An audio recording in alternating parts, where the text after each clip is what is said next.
नमस्कार, मैं रिया और आप देख रहे हैं NBC 24।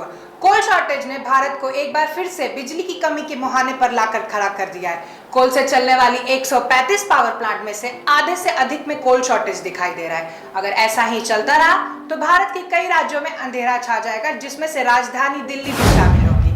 कोल based plant thermal power plant की कैटेगरी में आता है। भारत में इस्तेमाल होने वाली बिजली का 71% थर्मल पावर प्लांट्स के जरिए पूरा होता है। भारत एक बार फिर इलेक्ट्रिक क्राइसिस के मुहाने पर आकर खड़ा हो गया है। देश में कोयले से चलने वाले 135 पावर प्लांट में से आधे से ज्यादा ऐसे हैं जहां कोल शॉर्टेज होने वाला है। केवल 2-4 दिन का ही स्टॉक बचा है। अगर ऐसा हुआ तो देश में कई हिस्सों में अंधेरा छा जाएगा और इनमें राजधानी दिल्ली भी शामिल होगी। राजस्थान और पंजाब के कुछ हिस्सों में बिजली की कटौती होना शुरू हो गया है। Coal based plants thermal power plant की ही कैटेगरी में आता है। थर्मल पावर प्लांट में कोल प्लांट्स के अलावा गैस, डीजल और नेचुरल गैस बेस्ड प्लांट्स शामिल हैं।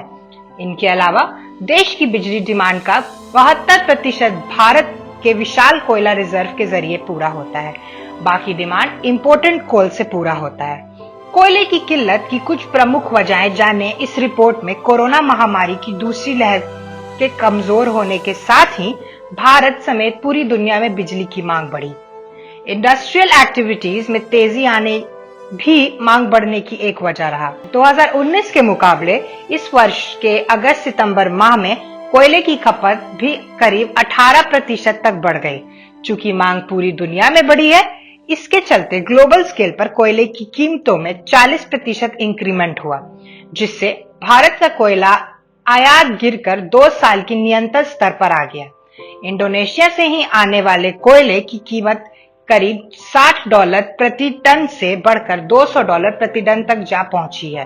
भारत अपने कोयला डिमांड की 30% देश के बाहर से पूरा करता है। ग्लोबल स्केल पर कोयले की कीमत बढ़ने का नतीजा यह हुआ कि देश के अंदर इंडिया ने भी कोयला की कीमत बढ़ा दी। कोयला की किल्लत की एक बड़ी वजह मौसम भी है। पूर्वी और मध्य भारत की मानसून सीजन की बारिश की वजह से देश में कोयला खदानों पर पानी भरा हुआ है। इसकी वजह से कोयले का खनन नहीं हो पा रहा है और प्रोडक्शन का नुकसान हो रहा है।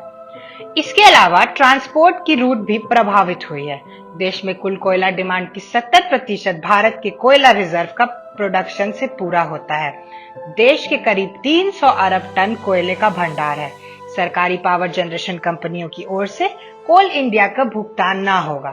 कई भारत पावर जनरेशन कंपनियों की ओर से कोल इंडिया को भुगतान नहीं किया गया। इसके अलावा स्टेट इलेक्ट्रिसिटी बोर्ड पर भी कोल इंडिया का बकाया है। अगस्त माह में कोयला खनन और संसदीय मामलों के मंत्री प्रधान जोशी ने कोल सभा को कहा था कि 31 मार्च 2021 तक स्टेट इलेक्ट्रिसिटी बोर्ड और सरकारी पावर जनरेशन कंपनियों पर कोल इंडिया का कुल मिलकर 21,000 करोड़ ज्यादा का बकाया है। इसकी वजह से सप्लाई प्रभावित हुई है। कोल इंडिया लिमिटेड सरकारी कोयला कंपनी है जो देश में खनन होने वाले कोयलों में लगभग 80% का योगदान देती है। भारत का 20 लाख टन कोयला चीन के पोर्ट पर महीनों से फंसा हुआ है। यह कोयला भारत से ऑस्ट्रेलिया से मंगवाया था। उनकी ऊर्जा जरूरत को पूरा करने के लिए भारत को इंडोनेशिया, ऑस्ट्रेलिया और अमेरिका से भी कोयले का आयात करना पड़ता है। भारत में कुल आयातित होने वाले कोयले का 70% ऑस्ट्रेलिया से आता है। दक्षिण भारत से बिजली घर झारखंड और छत्तीसगढ़ से कोयला मंगाने के बजाय ऑस्ट्रेलिया से कोयला मंगाता है। भारत दुनिया का दूसरा सबसे बड़ा कोल इंपोर्टर है, जबकि इसके पास दुनिया का चौथा सबसे बड़ा कोल रिजर्व है। जैसा कि आपने देखा, भारत में चौथे स्थान पर सबसे बड़ा कोल रिजर्व होने के बावजूद भारत में कोल शॉर्टेज दिखाई दे रहा है। अगर ऐसा ही चलता रहा तो भारत के कई राज्यों में अंधेरा छा जाएगा। ऐसी ही बड़ी खबरों के लिए जुड़े रहे NBC 24 के संग। धन्यवाद।